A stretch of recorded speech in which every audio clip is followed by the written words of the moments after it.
జై శ్రీమన్నారాయణ. నమస్కారం. కర్మ, జ్ఞాన, భక్తి యోగాలు, ఇందులో ఏది ముఖ్యమైనది అని ప్రశ్న చూద్దాం. ఒక ప్రశ్న వచ్చింది.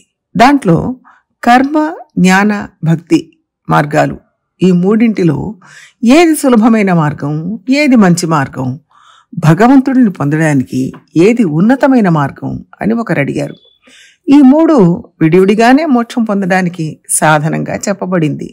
కర్మయోగంతోనే ముక్తిని పొందిన వాళ్ళు ఉన్నారు, అలాగే జ్ఞానయోగంతో ముక్తిని పొందిన వాళ్ళు ఉన్నారు, భక్తి యోగంతో ముక్తిని పొందిన వాళ్ళు కూడా ఉన్నారు. మనకు విధించిన కర్మను నిష్కామంగా చేస్తూ ఉంటే మనం ముక్తిని పొందుతాం. ఇది కర్మయోగం. మన కర్మలన్నిటినీ త్యాగం చేసి వాటిలో మనం మునిగిపోకుండా చేస్తూ ఉంటే అది జ్ఞానయోగం. దానికి పూర్తిగా బాహ్య అంతర ఇంద్రియ నిగ్రహం ఉండాలి. భగవంతుడిని నిరంతరం ప్రార్థిస్తూ, పూజిస్తూ, ఆయన కథలు వింటూ, పాడుతూ, తన్మయత్వంతో నృత్యం చేస్తూ ఉంటే అది భక్తి మార్గం. ఇందులో కర్మ మార్గాన్ని ప్రధానంగా సాధనం చేసుకొని, జ్ఞాన మార్గాన్ని, భక్తి మార్గాన్ని దానికి అనుబంధంగా తీసుకొని ముక్తిని పొందిన వాళ్ళు ఉన్నారు. అంటే జ్ఞాన భక్తి మార్గాలు అంగంగా ఉంటాయి, అంగిగా కర్మ మార్గం ఉంటుంది. అది భగవంతుడి సన్నిధికి తీసుకువెళ్తుంది. అలా ముక్తిని పొందినవాడు జనకుడు.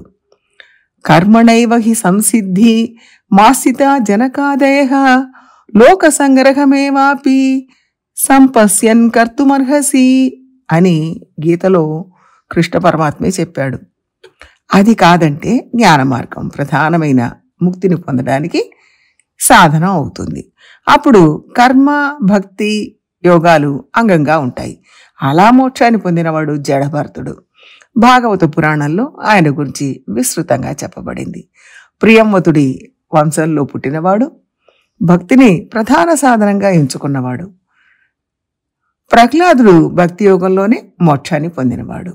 అంటే ఈ మూడు మార్గాలు ముక్తిని పొందడానికి సాధనంగా అంగీకరించబడ్డాయి. ఈ మూడింటిలో ఒకటి ప్రధానంగా ఉన్నప్పుడు మిగిలిన రెండు అంగంగా ఉంటాయి. ఆంగ్లంలో యాక్సిలరీ అంటారు కదా, ఆ రకంగా ఉదాహరణకు భక్తితో ముక్తిని పొందుతాం, దానికి కర్మ, జ్ఞానం సహకరిస్తాయి. అంటే అర్థమేమిటి? భక్తి మార్గంలో ఉన్నవాడికి కూడా కర్మలు ఉంటాయి, కర్మలు ఉండవని చెప్పలేము. మనం ఊపిరితో ఉండాలన్నా కొన్ని కర్మలు చేయాలి. స్నానం చేయాలి, భోజనం చేయాలి, సంపాదించాలి, ఆహారం తయారు చేసుకోవాలి. ఏదో రకంగా కర్మను చేయక తప్పదు. భగవంతుడికి పూలమాల కడతాం, చందనం అరగదీస్తాం. ఇవన్నీ కూడా కర్మలో భాగాలే. కాబట్టి భక్తిలోనే కర్మ కూడా చేరి ఉంటుంది. అలాగే జ్ఞానంలో భగవంతుడి గురించి ఇంకా ఇంకా తెలుసుకుంటాం. కానీ జ్ఞానం మాత్రమే మోక్షాన్ని పొందడానికి సాక్షాత్ సాధనం కాదు. భక్తి మార్గమే సాక్షాత్ సాధనం అవుతుంది. ఇప్పుడు ఉదాహరణకు గణితం ప్రధానంగా ఉంటే ఫిజిక్స్, కెమిస్ట్రీ యాక్సిలరీగా ఉంటాయి. కెమిస్ట్రీ మేజర్గా ఉంటే మ్యాథమెటిక్స్, ఫిజిక్స్ యాక్సిలరీగా ఉంటాయి. ఫిజిక్స్ మేజర్గా ఉంటే మిగిలిన రెండు యాక్సిలరీగా ఉంటాయి.